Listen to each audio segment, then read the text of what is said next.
that was part of that memorial. I know that all of us are grieving for these families, and you'll note that today was not a usual day for a speech from the throne at the legislature. Usually today is a day of ceremony and pomp. The government sets out the agenda for the province, and a lot of energy goes into setting up for this day. A lot of people put in a lot of time. I want to thank them for that.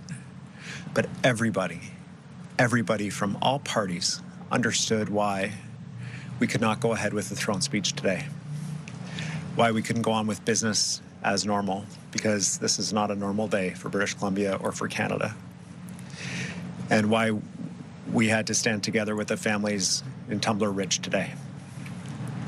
The business of government will go on. We'll make sure we're serving the people of British Columbia, of course, but part of the service of British Columbia is recognizing a moment of tragedy and horror and standing strong with those families.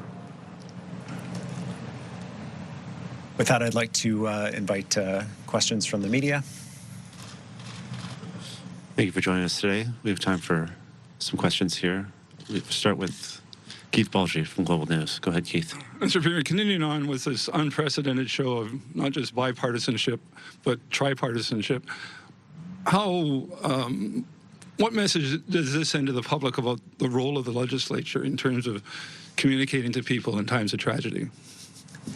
The legislature is a place of laws and of regulations, but it's also a place that's full of symbols of who we are as a province, where we've come from and where we're going. And it's important, I think, for me, and I imagine for my colleagues, why they're standing here, why we're all standing here together, as a symbol, just as it was a symbol in Tumbler Ridge for the community to come together and stand in solidarity with those parents, with those families, with those kids, with those teachers, and say we're with you.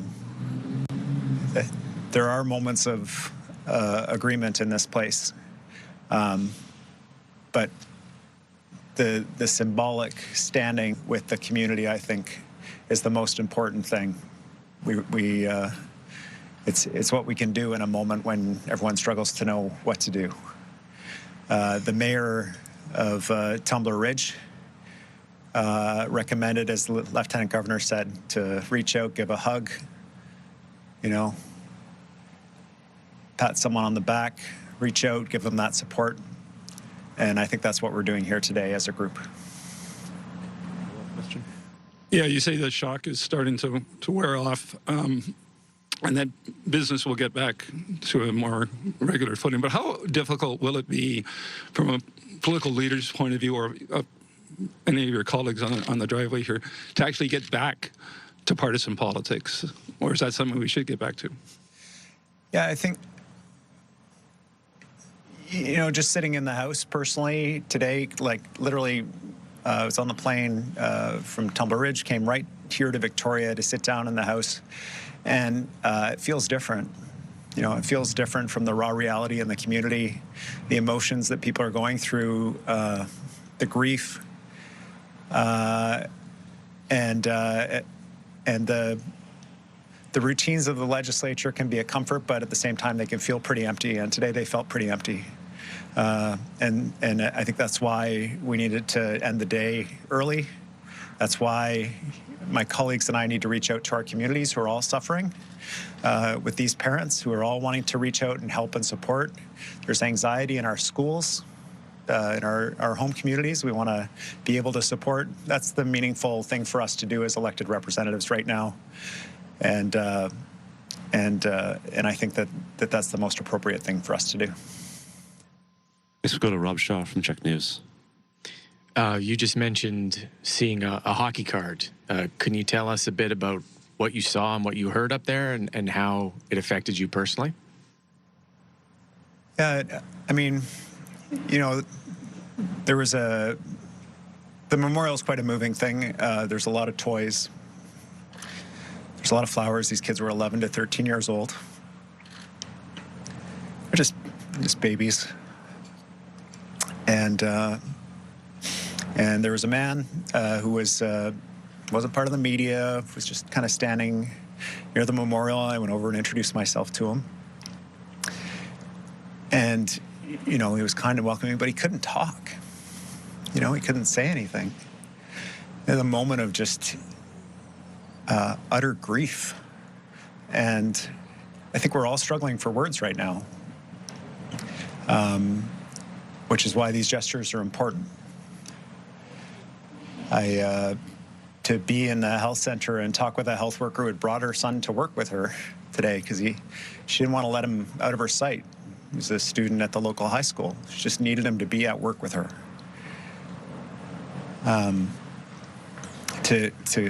To be in the hotel there and at the Continental breakfast and see who was in the lobby. It was all people with victim services on big vests and RCMP officers in a community of 2,500 people where people over and over told me, a local doctor told me, the most dangerous public safety threat here is running into a moose.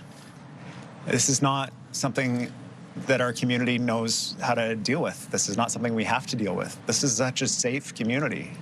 People kept saying that over and over. And also there's a deep commitment to the community that the community will come through this, that it's going to be a long journey, but that people love Tumbler Ridge, that it's beautiful, that it has incredible attributes, including its people, and it is a beautiful place.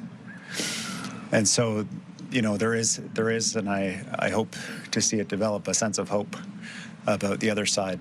But right now, there sure is a lot of grief. Follow-up, Rob? A throne speech usually talks about your government's priorities.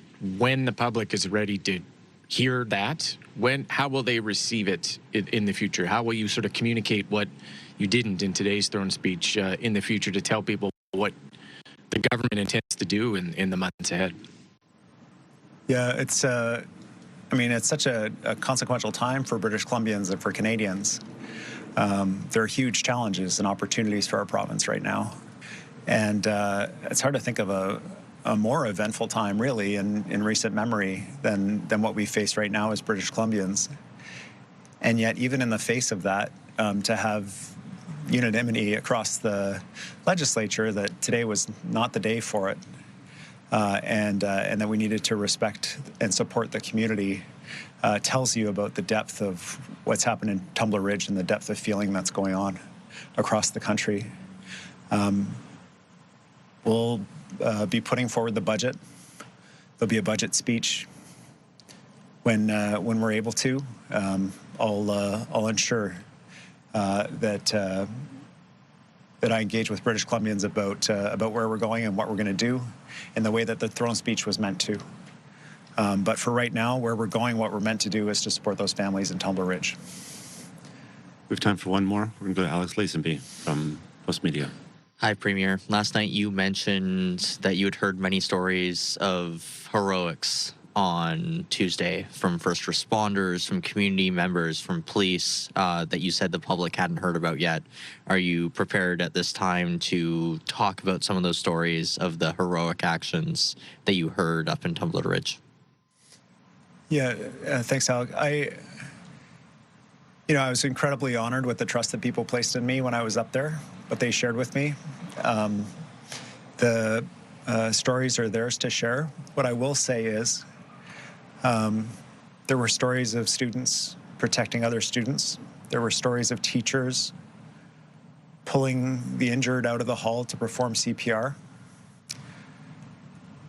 There were stories of first responders going in under gunfire to look after kids. And stories of volunteers with the fire department. Just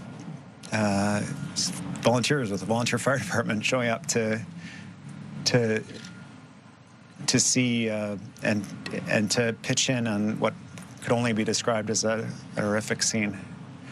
I hope that the people of Tumbler Ridge are able to share their stories directly because they are deeply moving and they are deeply inspiring about the nature of humanity, which is universal, and how we support each other in a moment of crisis. But they're not my stories to share. Give all Alec. Yes, one of the things, and I know the province has poured resources into the community, mental health supports for people there. But I know the mayor was talking about last night about the fact that they do have a shortage of family doctors up there. The local emergency room is having issues with diversions and overnight closures. Just what, I guess, is your plan to help support that community in terms of improving, not only health, but also mental health services in Tumbler Ridge? Yeah, thanks, Alec. Healthcare is a huge challenge in Tumbler Ridge. It's a community of 2,500 people, a little regional health center. There are 3 doctors there. There's a handful of nurses, including nurses from the local community who come in and out, who commute in and out, and then temporary nurses through the Health Authorities Agency who keep it open. But recently, the facility started closing overnight. The mayor has done a lot of advocacy to try to keep it open, but we don't have enough medical staff to be able to do that. And so there's considerable anxiety in this moment about that period between 11 p.m. when the community center closes and 7 a.m. in the morning when it opens again, because right now in the community center, that's where the counselors are, that's where the supports are for people. So what happens overnight? And we know overnight is really when the feelings can hit for a lot of people. And so Northern Health is up there. They're working with the health center to ensure that there are resources available in the overnight period for urgent mental health crisis that people might be facing. There's an expectation on everybody's part that there will be an increased number of mental health calls over this period and perhaps into the future. And so they're making plans about how to provide that support on an ongoing basis going forward in Tumbler Ridge. And sadly, there are people who are expert in tragedies at schools who know that there is a sort of pattern of community response in these moments of crisis that are assisting and anticipating the supports that people are going to need in the community who are on the ground supporting the school district right now and the health authority. So we will make sure those supports are in place and that the community is supported. And that concludes the event today. Thank you. Thanks very much, everybody.